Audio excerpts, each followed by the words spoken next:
दर्शकों, आप सभी का स्वागत है। मैं ना ही आज कल्पना की दुनिया में जा रही हूँ, ना ही किसी और तरफ मेरा झुकाव है। आज मैं आपके साथ एक ऐसी कहानी साझा करने वाली हूँ जो कि दिल को छू लेता है और कहीं कहीं आंखों से तो आंसू भी बहते हैं, क्योंकि ये कहानी है ही इतनी मानविक, अंदर के हृदय को चोट करती हुई आपके कलेजों को जरूर छू कर जाएगी ये कहानी। तो आइए चलते हैं अपनी कहानी की ओर। आशा है ये कहानी जब समाप्त होगी तो आपका कहीं दिल जरूर दुखेगा। आइए तो मैं कहानी की शुरुआत कर रही हूँ। जब वो आई थी तो मैंने उसका विरोध किया था, नहीं ये नहीं रहेगी घर में, मुझे नहीं इसको पालना। तो मेरे देवर ने कहा था, आपको थोड़ी पालना है, ये से तो हमें पालना है, आपसे पूछकर तो कोई नहीं पालेगा। मैंने फिर जवाब नहीं दिया था। रुई के गोल मटोल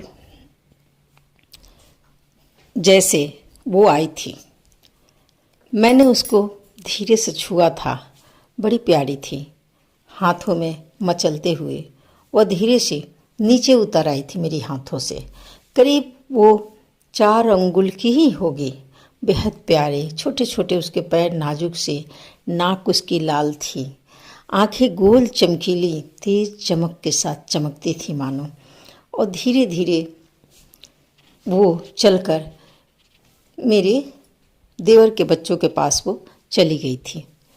मैंने कुछ नहीं बोला, हालांकि मैं उससे बहुत लगाव महसूस कर रही थी, लेकिन मैं डर भी रही थी कि कहीं इतनी नाजुक सी बच्ची है, कहीं ये इसका स्वास्थ्य न खराब हो जाए। उसके बाद मैंने नहीं बोला, हालांकि मुझे बहुत ही प्रिय थी। अब मैं आपको बताती हूँ ये कौन थी।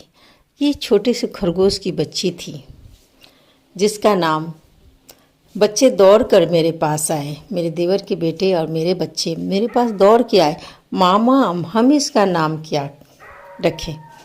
मैंने एक क्षण सोचा कि अरे क्या रखोगे, झुम्पा रख दो, झुम्पा।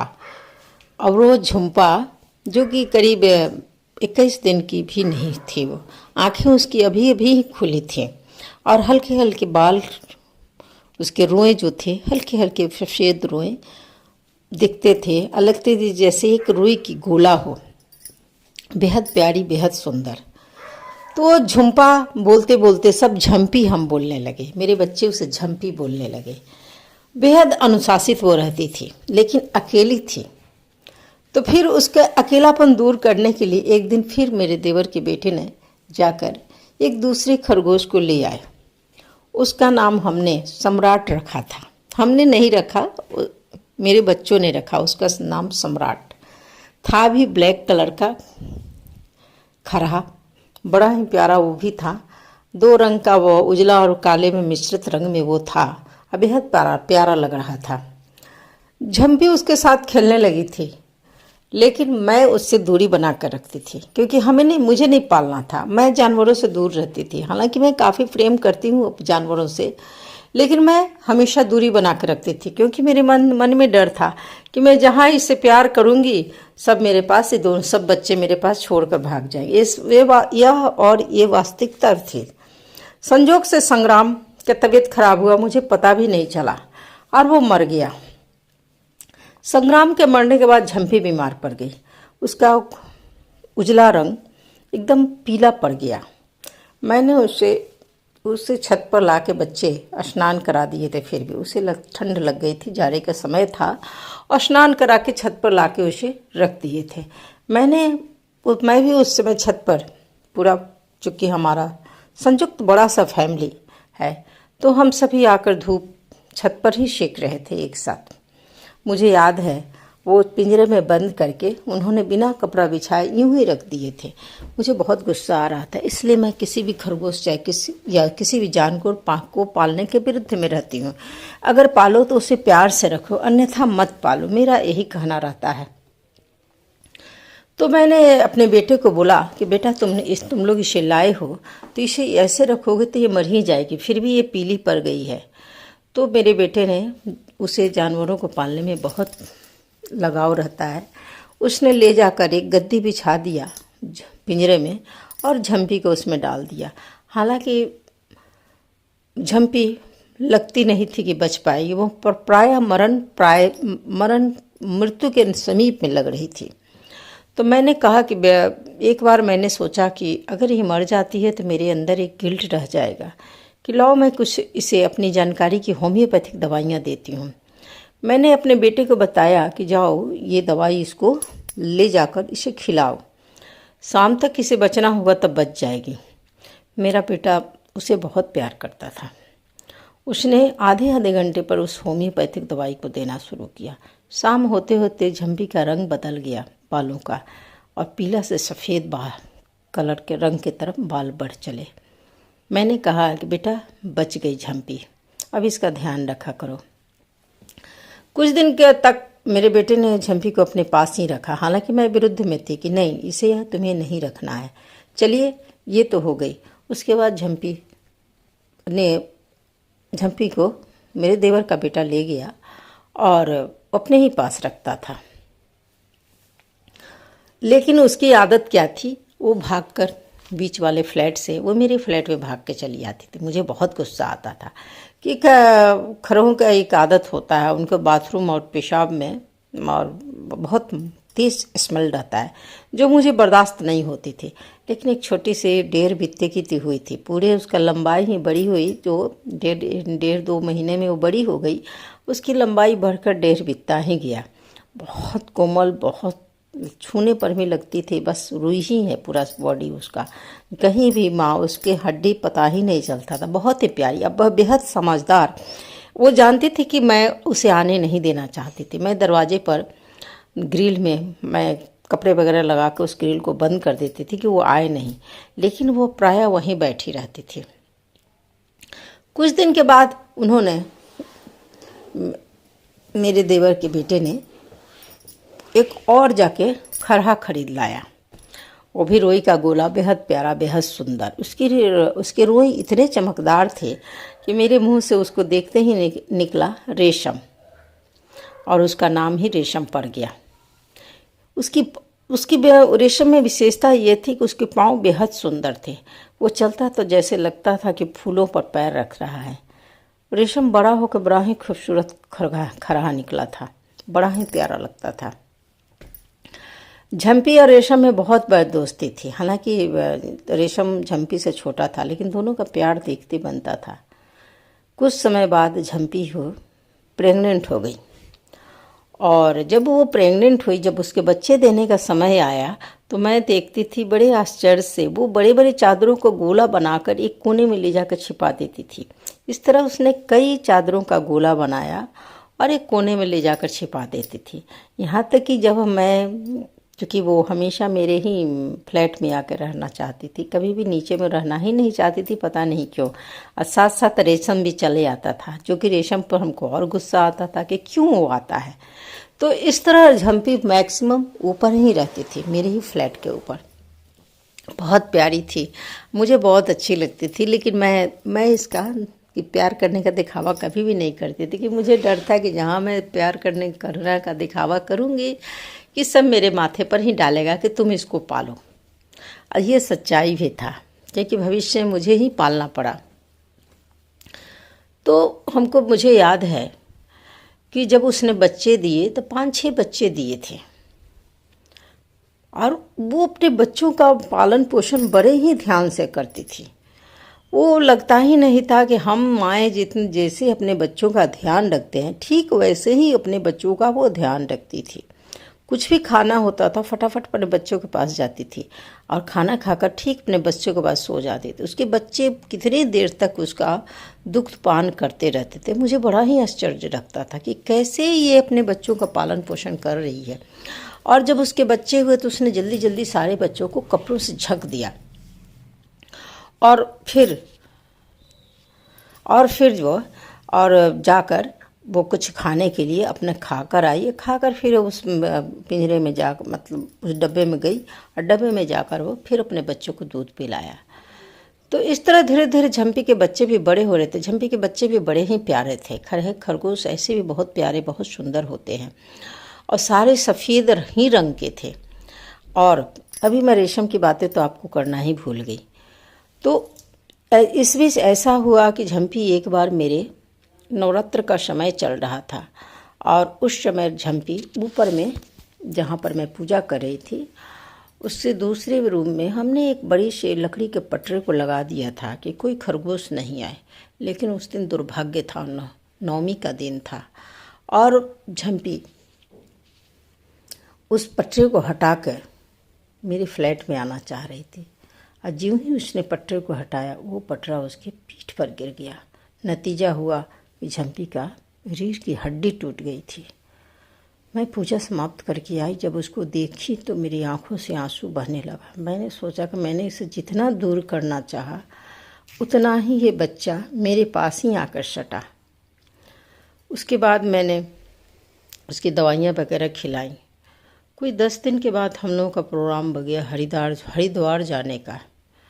हालांकि मुझे मन नहीं था जाने का, लेकिन चूँकि टिकट कट चुकी थी, सारे प्रोग्राम बन चुके थे, तो मैंने हिम्मत करके कहा कि ठीक है चलो। और मैंने अपनी देवरानी को बोला कि ठीक से इसका ध्यान रखना। हालांकि मुझे विश्वास नहीं था कि वे लोग इसका ध्यान रखेंगे। मैं आधा मन मेरा हरिद्वार में था और आधा मन मेरे झम्पी के पास में ही अटका हुआ था। करीब 7-8 दिन के बाद हम लोग हरिद्वार में मनसा देवी और बहुत से मंदिरों का दर्शन करके वापस हम लोग आए। आकर मैंने पहले ही झम्पी को बारे में पूछा कि झम्पी कहाँ है। जब मैंने उसे देखा तो लगा कि हाँ वो तो मर गई। उसके पूरे शरीर से दुर्गंध निकल रहा था, इतना तेज दुर्गंध था कि मतलब सांस लेना उसके पास खड़ा होकर मुश्किल था। मेरी आंखों से आंसू बहने लगा कि मेरे से बहुत बड़ा पाप हो गया। एक बीमार बच्चे को मैं छोड़कर मैं हरिद्वार दर्शन को चली गई, मनसा देवी दर्शन हो गई। ऐसा कौन सा पुण्य, ऐसा कौन सा। उसके बाद मैंने अपने बच्चे को बोला कि जाओ उसे ले आओ। मैंने एक कार्टून तैयार करवाया, गद्दा बिछवाया और उस झम्पी को मैंने वापस अपने फ्लैट में लाया। बच्चों को मैंने वहीं छोड़ा अपने देवरानी के पास ही। इतनी तेज महक थी कि कोई भी उसके पास रहना नहीं चाह रहा था, लेकिन मुझे था कि मैंने गलती किया है, इसको छोड़ कर। क्योंकि मैं दिल से अटैच हो जाती हूँ किसी भी एनिमल्स के साथ या जानवर के साथ, इसलिए मैं दूर रहना चाहती हूँ। तो मैंने झम्पी की बहुत सेवा की, मेरा बेटा भी बहुत सेवा किया उसका। माता रानी की कृपा, भगवान की कृपा थी झम्पी, और कुछ होम्योपैथिक दवाइयों का भी करामात था। झम्पी धीरे धीरे ठीक होने लगी। उसकी हड्डियाँ भी अपने आप जुटी, लेकिन वो टेढ़ी हो गई, लेकिन वो ठीक हो गई। 2 महीने उसके लगे ठीक होने में। झम्पी उसके पैरों में घाव वगैरह हो गए थे, तो उसको क्या करते थे, मैं उसे बैठा देती थी कुर्सी पर। अब उसे पता था कि उसकी सेवा की जा रही है, तो कभी भी हिलती डुलती नहीं थी। उसके पैरों को, हाथों को बांध कर मैं कपड़ों से उसके घावों में दवाई लगाकर, उसके बाद उसके पट्टे बांध कर बैठा दे। वो चुपचाप बैठी रहती थी, अब मुझे एक टक से देखती थी। आज ही मुझे मेरे स्मरण में याद है।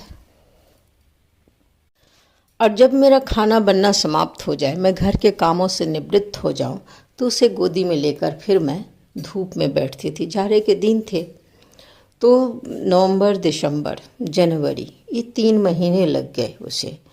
और फिर वो छत पर भी जाके गोदी में ही चुपचाप बैठी रहती, क्योंकि हम लोगों ने उसे मना किया था कि ज़मीन पर तुम्हें नहीं चलना है, नहीं तो इन्फेक्शन लग जाए। वो डेढ़ बित्ते का जीव मेरी सारी बातों को समझता था, और प्रायः मैं खाना बनाते हुए मैं उससे बातें करते रहती थी। लोगों को लगता